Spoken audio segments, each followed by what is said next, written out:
they say, well, damn, you ain't went nowhere yet. Listen. I don't think we've went. We haven't gone nowhere. Yeah, I'm Adolphus Pruitt. And I'm the Reverend Darrell Gray. Hey, Darrell, let me set this up this way. Now, nobody knows. We got a guest in here, and nobody knows how I was going to set this up. So this is new to everybody, what I'm about to say. Oh, Lord. This is new to everybody. Something new. Does BJ know? No, I didn't. No, I didn't tell anybody. I didn't tell anybody because, ladies and gentlemen, in this studio right now, we have 6 black men. Okay. We have 6 black men. Okay. We got myself, my co-host, Reverend Darrell Gray, former state representative, Courtney Curtis, Vidal, our videographer, and, of course, Dr. BJ the DJ, our executive producer, and runs this. And, ladies and gentlemen, we have a gentleman named by Christopher Arps.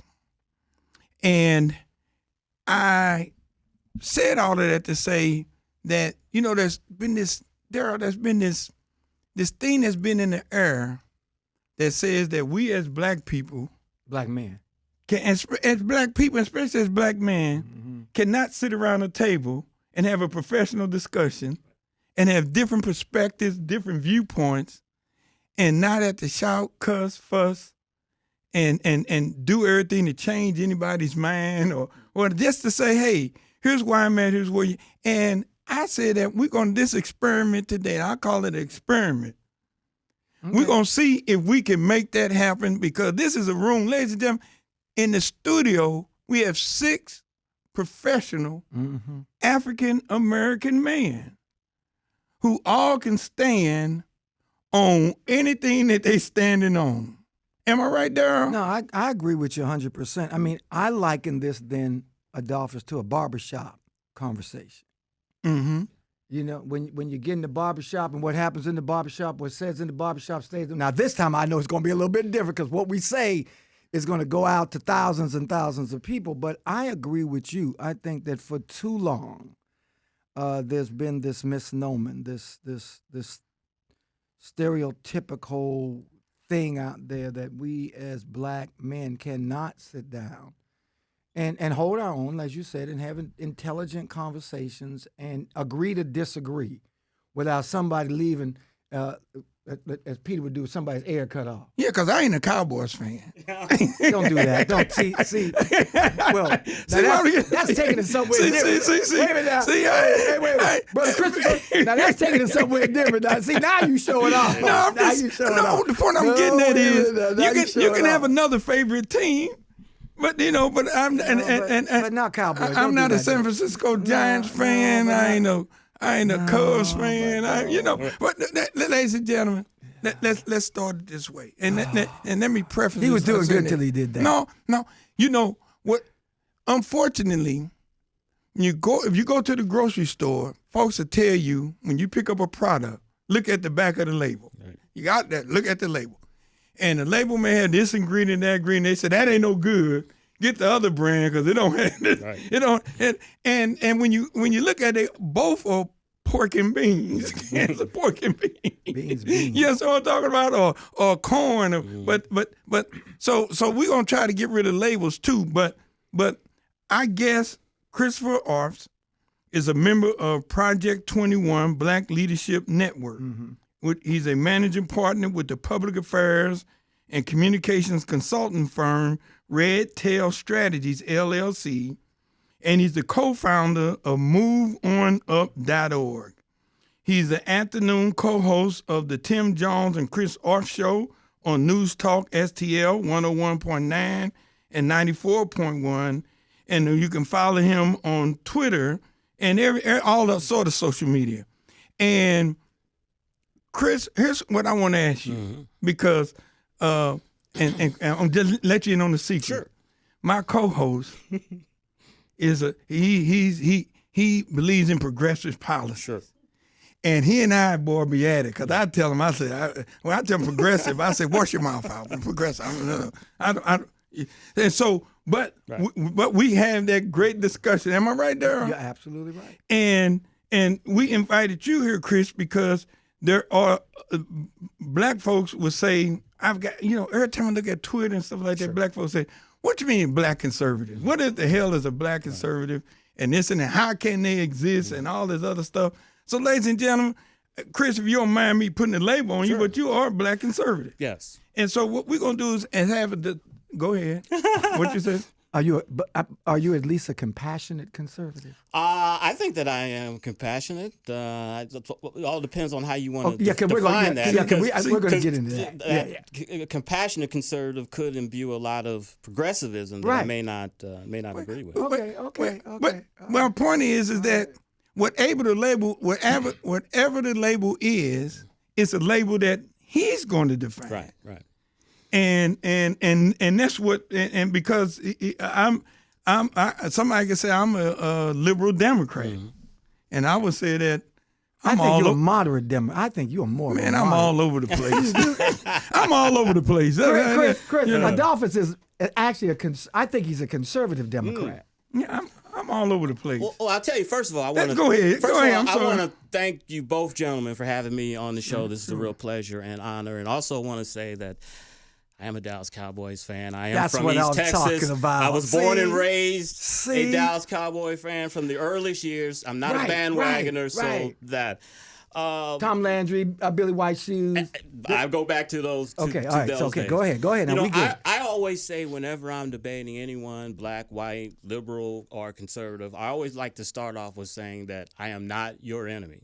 Yes. We may be on opposite sides of the issue, but I like to start off with I'm not your enemy because, as you all know, gentlemen know, that politics can sometimes turn into heated discussions and things become personal and all of that. And then once it becomes personal, you lose the objectivity of seeing another person's point of view. Absolutely. For me, a black conservative, what I characterize that as someone, and this is a cliche, but you would say traditional values that I believe that our people share at one time, that we have gotten away from that. In terms of relation to the modern day progressive Democratic Party, I believe that marriage is between one man and one woman. I believe that that children shouldn't be determining their sex before they're 18 years old, and the mutilation of children. I'm not a believer of abortion. I am for abortion when it comes to incest or for the life of the mother, but I'm not in favor of abortion as being used as birth control. And as we talked about, Mr. Pruitt, before the show began, we talked about entrepreneurship and business. That's my background. Yeah. And from that, my father was an entrepreneur.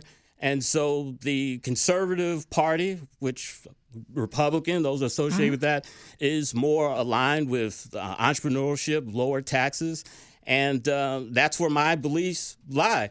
I did a show probably about a month ago where I was talking about a lot of where my conservative beliefs began. A lot of people think you look at this particular belief system and that's what I want to be. But for me, it was just experiences. It was my father being an entrepreneur, seeing business. It was being a 21-year-old part-time supervisor at United Parcel Service and having to supervise Teamsters that had been for UPS for 30 years and hated the company and dealing with unions and management and all of that. So my life experiences, I think, shaped my conservatism. But I've always said that I am not one who wants all black people to become Republicans or be conservatives. I think the best interest for black people is to be represented in both parties so that we have Republicans and Democrats fighting for our vote, because the position that we're in right now, we're only in power. We only get things when the Democrats are in power. And when the Republicans are out of power, we're just out in the wilderness.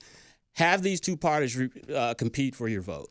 Got it. And there turned out early, we was talking, I knew it, been knowing his father for years. He's no longer with us, God rest his soul. But it was interesting how we got to talking, and I'm like, wow, I knew your dad, knew him well. Well, listen, and do you mind if I call you Chris? Yes, Can please, I call you Chris? Please. And I'm Daryl. And I agree with you. I think that it is absolutely important for people of color, particularly black folk, to be involved in both parties. Absolutely, so that one won't take you for granted, and the other one will just dismiss you because why? And black folk were part of the Republican Party.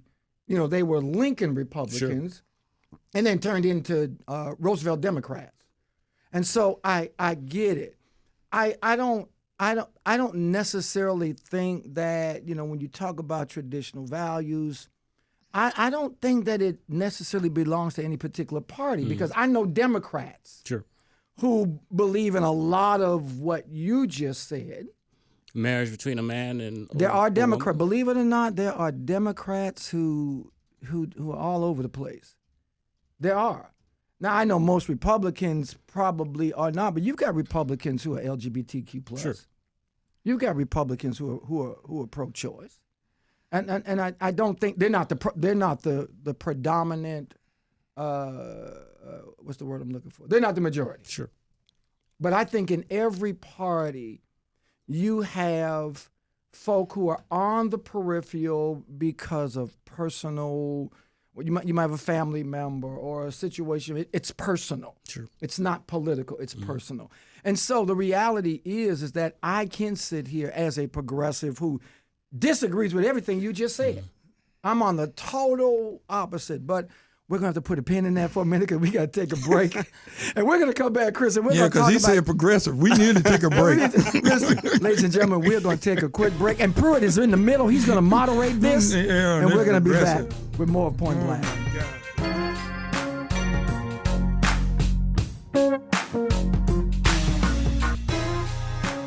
And we are back. And we're still on Point Blank. They haven't canceled us yet. Yeah, they haven't canceled yet. After this show, I don't know, BJ. After this show, they might call BJ up and say, "Listen, I don't know what them folk over there talking." But you know, we were ladies. We were talking, ladies and gentlemen. We were talking off the air just a little bit, and Christopher was sharing something with us, and and Daryl was right. Daryl, we should be in both parties because, and let's be real. One or the other is going to be in control. And so we should have somebody at the table, regardless of who's in control, and hopefully one who has some influence. But, you know, Chris, you were saying, because I saw that when you set up was it Project 2021 or Move On, where it was a platform for conservative African Americans to connect. Right. And so let's get into that. Well, that was my motive for it, because I would run into other African Americans that were conservative, and it would be like, "Oh, you are too?" And there wasn't any kind of central meeting place for us to get together and see that there are others. I truly believe that black outreach, as they call it, is similar to when you watch National Geographic or some show where you see the Great Migration of buffalo or gazelles or something. And they're all together. And then they'll all stop at a stream or a river because there's crocodiles and they're waiting to eat them. Right. And then you'll see one brave alligator, one brave gazelle will cross over, and then all the rest of them will cross over as well. And that was kind of the motive behind Move On Up, that I felt that if African Americans saw other African Americans that were conservative and unabashed about it, not ashamed, that would give them more of an impetus to express their political beliefs and not be ashamed of it or be called out. I mean, I've had so many people. I told you I was at my family reunion in Tyler, Texas, rural East Texas, traditional Democrats my family was, but I was having a lot of family members, younger family members coming up to me and telling me that I agree with a lot of the things that you say on Facebook, a lot of things that you say, but it was kind of that secret, I don't want anybody to know type of thing. And I see that often. And when we were talking during the break is, there should be blacks in the Democrat and Republican Party. What's hindering that? And I believe a lot of it, and I've experienced it personally, is what will hinder you from expressing your beliefs is being called an Uncle Tom or a sellout. Because you may not necessarily agree with someone else's beliefs. Mm-hmm. We've got to get out of the mindset that just because 90+% of somebody believes something, that automatically makes it right. Yeah. But Chris, too, I mean, and I don't know how you feel about it. I almost said I'm sure you agree, but you may not. The reality, too, is this. One bad apple, man, can really mess some stuff up. See, and as I said, and we're in Missouri, be it Missouri, Kansas, Oklahoma, Arkansas, Texas. A lot of black folk have very conservative and traditional values. But they still lean towards the Democratic Party. They can still be very pro-traditional marriage, and they can still be anti-abortion. A lot of folk, particularly in the black church, a lot of pastors are anti-abortion, but they're pro-choice. And I've said this, Reverend Gray, that's just one portion of the whole black outreach. I've said this on the air and in writings many times, is the Republican Party just has a bad reputation in the black community that needs to be repaired. And I think that's why if you see a lot of black Republicans going into the community, we're not talking about Republican, conservative, or things like that. We're talking about school choice. We're talking about public safety. We're talking about Second Amendment, things of that nature that appeals to all Americans, not just a particular segment. But if we could get some Republicans, Pruitt, to get in the room and start talking about issues like justice, like the death penalty, or issues like wrongful convictions, or the number of judges that Republicans, particularly in certain areas, the eighth district, where we had a Republican president who went out of he didn't go out of his way. He did his job, and he filled seats. He filled judicial seats throughout this country. And the unfortunate thing, Chris, that a lot of those judicial seats, a lot of those jurists now are upholding voter suppression laws, and they're upholding minimum sentencing, and I agree with some of the other things. I agree with the lower taxes. I agree with the entrepreneurship. But my bigger issue would be if conservatives or Republicans can come into the community and help us to understand why we've got mass incarceration, why we've got all these other issues, and that's why I asked you if you were a compassionate conservative. And I'm sorry, Pruitt, I didn't mean to cut you off. No, go ahead. No. I guess I want to take it somewhere else. Sure. I guess my question, Chris, is that how do conservative blacks deal with the racial overtures and things like that that have come from if they black conservative Republicans? I'm not trying to obfuscate. Give me an example so I can have something a good example is like one example would be the immigration issue. And the thought that immigrants are, let's put it this way, the thought that the immigrants are responsible for a lot of the ills and wills in this country. When let me say this, when, for instance, they did the study out of Texas, and that study out of Texas is the only state that really, if you get in a criminal issue in Texas, they will trace you back to see what your immigration issue is and all that.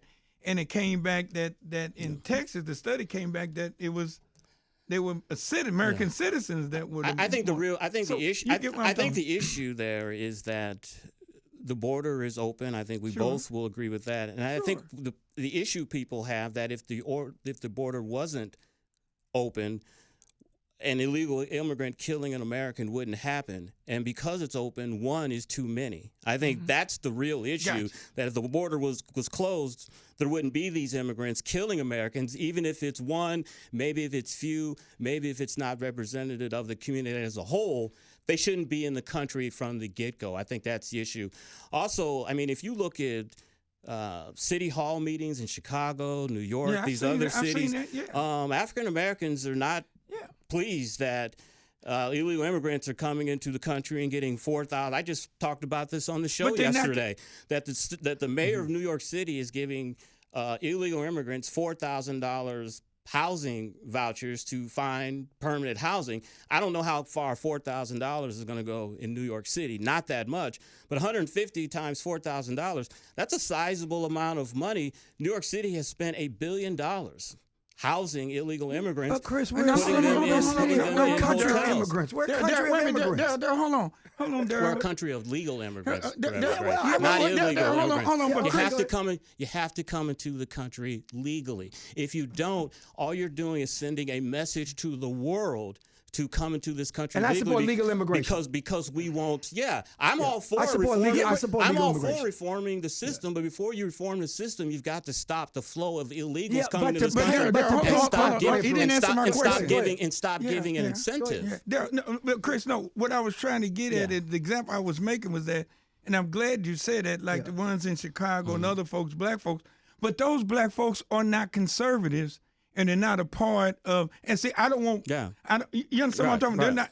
They feel that way because they feel that somebody is taking some benefits or something that they should get. But they're not. But they're not conservative. I didn't say that they're conservative. I know. But what I'm saying is that if I was a Democrat and I was going to be in a close election and people are worried about the border and national security and are they going to eat and inflation, I don't think you can afford to lose any type of support in what this, of course, is going to be a base election. So I wouldn't want black people saying, hey, they don't care about me. They're letting all these immigrants and giving them this. I'm staying home. Why do I need to come out and vote? I think that's the overall fear for Democrats. I think it's a scapegoat issue, not that they're becoming conservatives or Republicans. Yeah. And I think it's a scapegoat issue. I think that Republicans are using quote unquote illegal immigrants, Mexicans, brown brothers from Mexico. I think it's a scapegoat. I think it's dog whistling.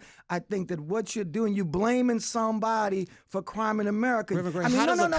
I'll let you finish. How does a country survive 12 million people coming in illegally? How does a country survive that? And first of all, we don't know that those numbers are actual numbers, but then again, I'll say granted. Well, I'll take the 12 million, but the reality is that when we talk about crime in America, you can't just continue to put the blame on illegal immigrants. NRA, gun control has got to be an issue. You just had this shooting, this little boy up here and wherever this was, that this little boy shot folk. Most of the mass shootings in this country are white folk, white men. A lot of them are white kids. And so if conservatives want to begin to talk about crime in America, start with little young white boys getting guns, getting AR-15s. This cat that just shot all those folk down on the I-70. White guy just got up on a cliff and started shooting folk. So no, I'm just saying. I get it. I'm just saying. We keep using issues as a scapegoat issue. What about the fentanyl that's coming into the country? Do you know that 70% of all of the 70,000 people a year die over fentanyl? We had 55,000 people die in the Vietnam War over 12 years. We're losing 70,000 people a month. So it's not just illegal immigration and an occasional and y'all didn't start talking about fentanyl till white folks started dying. Y'all did not talk about fentanyl till white folks started dying in the suburbs and in the rural country. I'm just saying. Hold on. I'm glad you brought up the fentanyl. I'm just saying. No, hold on. Conversation. Wait a minute. No, hold on. And so when the studies come back and say that 90% of the fentanyl that comes in the country comes in from people, and most of them that get locked up are Americans, but they're Americans who are bringing it across the borders, or that is coming in from immigrants are bringing it. No, and I'm saying the studies based on who's being arrested at the borders, being caught bringing in fentanyl. Okay. Or most 90% of them are Americans who are coming back into the country and they're smuggling it back in. Now that's what the study said based on the arrest.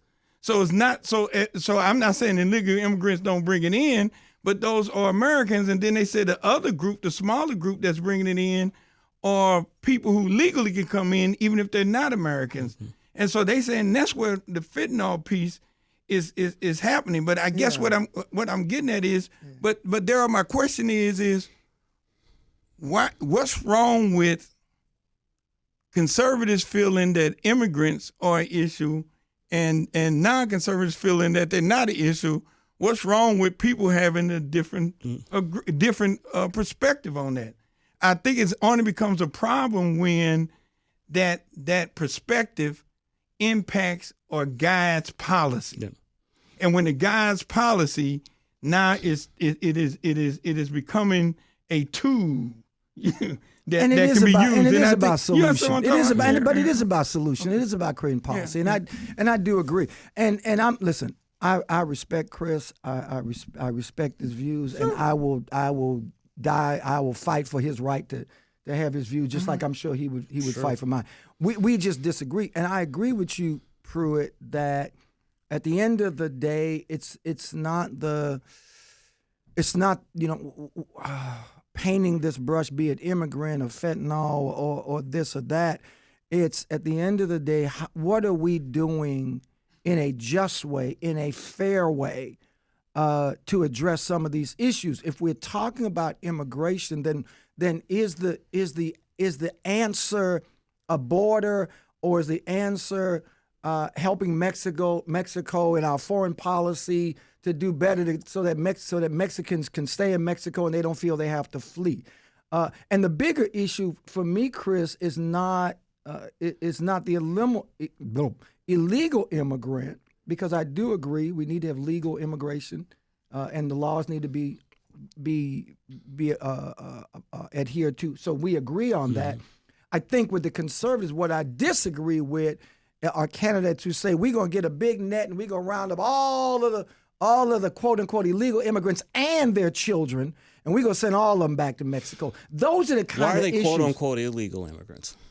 No, I'm talking about the children. Remember what I said? Prior you said, when you were talking about this, rounding them all up, you said quote unquote illegal immigrants. Are they illegal or are they not? Well, I mean, listen, I believe that once you get over here, man, listen, people have fought, people have put their life on the line. Can you do that their in family on the Canada? line. Can you go to... My mother's Canadian, so Can wait you a minute, go be to careful now. Nigeria? Hey, I've got a Canadian Can passport. you go to so- France and just say, you know what, I just want to live here They got now. open borders. They got open and I'm borders just in wanna Europe. follow. And you see the chaos that's happening Europe, over in chaos you over know there why? because people a are lot just of the coming over there? Right-wing fanatics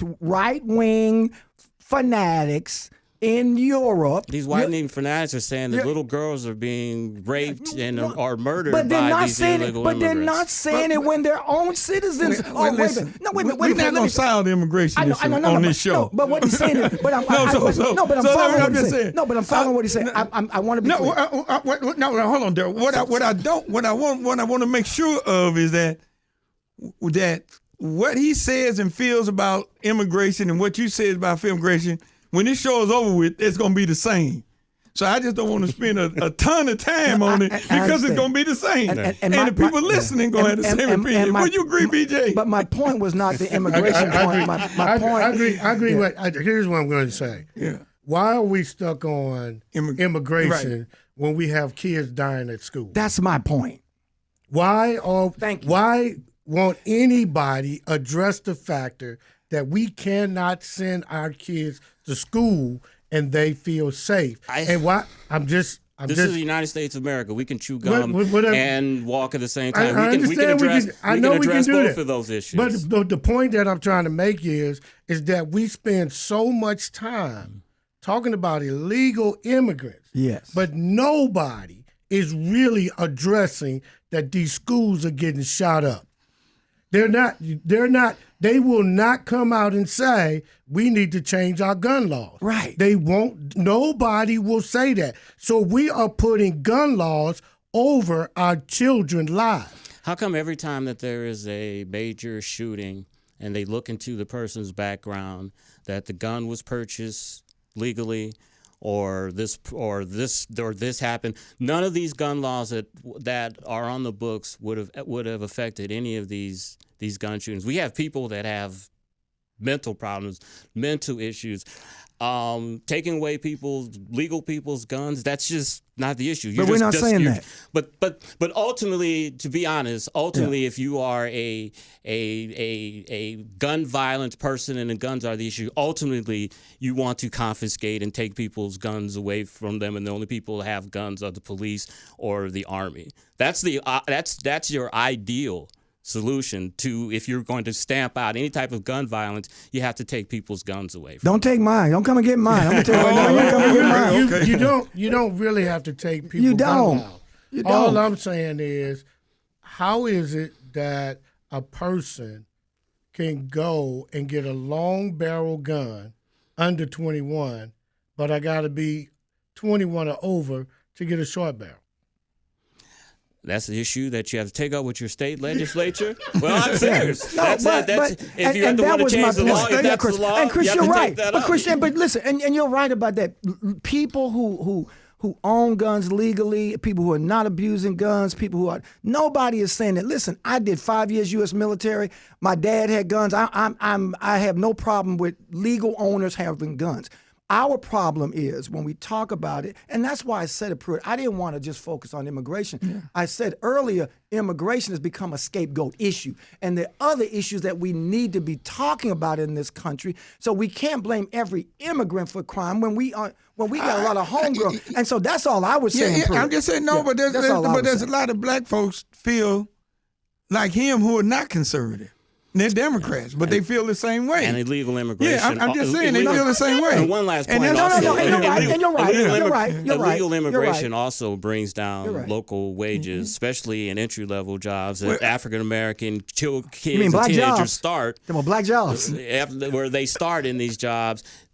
Illegal immigrants are coming. I remember during Katrina, I read an article that because a lot of the residents of New Orleans were shipped to Houston and other cities, that illegal immigrants basically rebuilt New Orleans doing all the drywall and stuff. And this was like in Time Magazine or Newsweek, a mainstream publication. Why didn't black people do the drywall and rebuild New Orleans? So, illegal immigrants.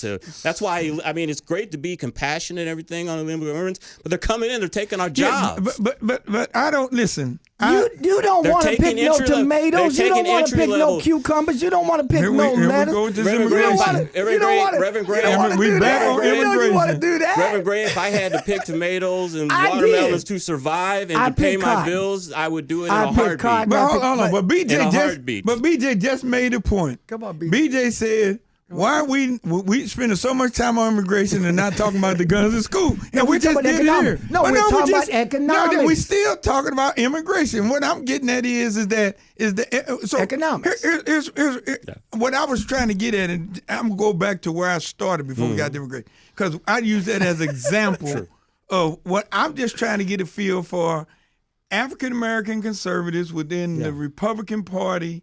I'm just trying to get a feel for how they are treated by other members of the party who do have racial animus. But I don't know. But you're going to have in any organization, in any neighborhood or any institution, you're going to have racism. I don't run into people. That's what I'm running. I don't run into people when I'm at a Republican meeting that have a Klan hood on. I don't run into this. I don't run into those. Chris, you tell me.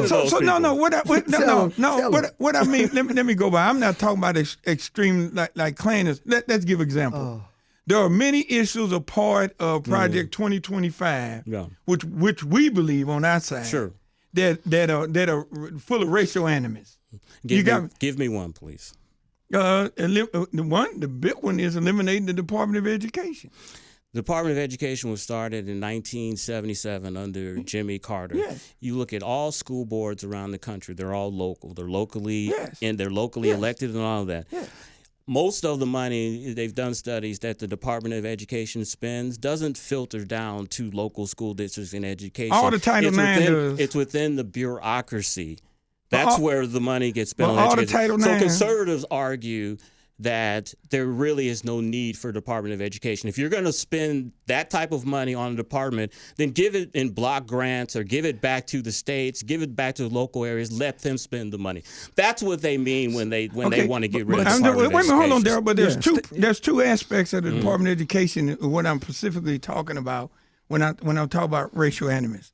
One is Title IX only goes to school districts who have lower income school districts. So all that money comes through the Department of Education. It goes to lower income school districts. Why can't that go through some other? Why do you need the Department of Education? Why can't it go through some other department? But when they say, if you look at the program, when it says eliminate the Department of Education, it does not redirect that to any other program. So that's why they eliminate it. And then two. I'd have to look at that. I know. And then two is the Office of Civil Rights.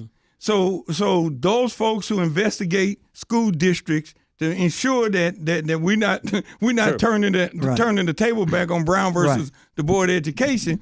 that office is eliminated, and they're not replacing it in the plan. Okay. They're not replacing it. But ladies and gentlemen, we got to take a quick break. We'll be right back with more on Point Black. And boy, Chris, I'm glad to have you here, so Yes, you and Lord. Daryl can talk about immigration.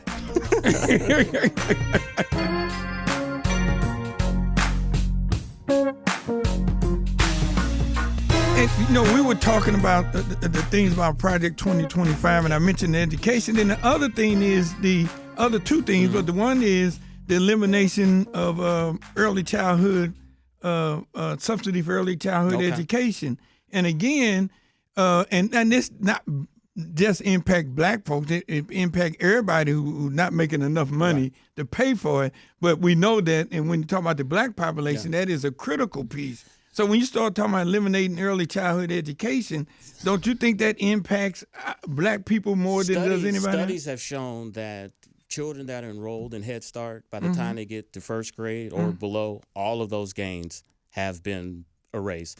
My mother was a school teacher for 40 years. And the last part of her career, she taught Title I reading and math to inner city kids. One of the schools she taught at was De La Salle School and other different schools. Yeah. And the one thing that I saw, a common theme among that she told me over and over and over, is one of the problems in our community is we don't prepare our children to come to school to learn. Too many times in our community, in the lower community, we believe that our children's education starts when they get to kindergarten. That's when we teach them the ABC. That's where they're going to learn their ABCs, their numbers. My mother would tell me countless stories of kids in kindergarten, first grade, don't know their ABCs, can't spell their name. 4th, 5th grade, still counting on their fingers and everything.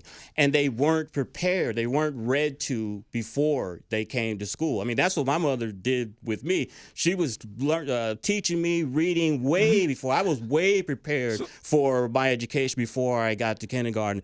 And that is one of the aspects of why we fall behind in education. As I said, you can look up the stats. Head Start, the results don't last. Interesting. Because we are working with the children through Head Start, but the parents aren't continuing working with them. The parents aren't content because parents are working 3 jobs. They're working three part-time jobs. Like most of our if you look at the demographics of the black family right now, the black family is not like our family was. The black family don't have mom and daddy in the house. Mass incarceration took care of that. And Republican governments who put restrictions on families saying, well, if you're not married, you can't come in the house. If you're a felon, you can't get a job, you can't get housing, you can't get assistance.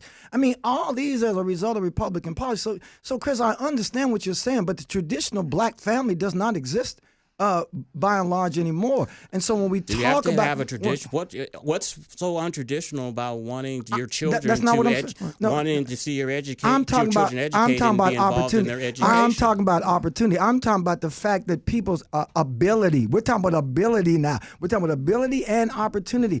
My mother was a 25-year school teacher too. My father was in the Navy for 25 years. So that was a different family. Today, over the last 10, 15 years, the family dynamic is different, Chris. So you can't expect mama who dropped out of high school and daddy who is in jail. You can't. Who's going to be there to take? And grandmama's 35 years old. That's within our community to have mentors to show them how to do that. But you can't keep blaming and putting it on the family's change or working all of this. It ultimately, Reverend, comes down to us having to make that change and saying, if I'm working 3 jobs, I've got to find some time, some way to read to my child, to give them some type of leg up on their education, or they're going to go through the same cycle of poverty that I'm in. I disagree with both of you on that issue, you on and him, because the bottom line is the folks who can afford to pay for early child education, they spending a ton of money to do it, and their kids are thriving. People who middle and upper middle income people and wealthy people who are spending that money to But it's not just spending the money. They're also working. I'm just saying, working with the children. I know, but I'm just saying they're spending the money to put them in there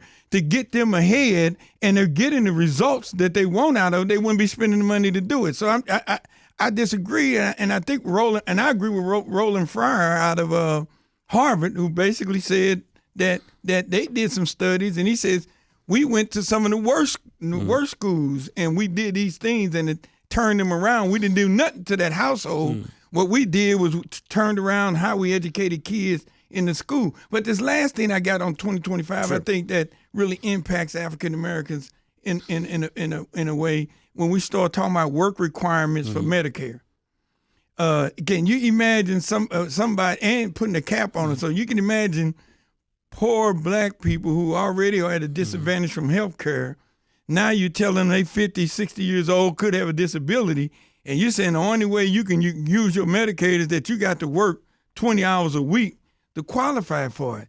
I just think that has a disparate impact on poor, elderly African Americans, and I believe the folks who write the policy understands that impact. And you said Medicare and you said Medicaid. Medicaid is for all people No, I'm that saying are you talking about somebody that's 25 years old and able-bodied No, and no, is no, on no, no, Medicaid no, and you're no, asking no, to no, pick up trash no, on the no, side it's of the road for 10 hours a week, and that's too much work? No, according to Project 2025, it's up to 60.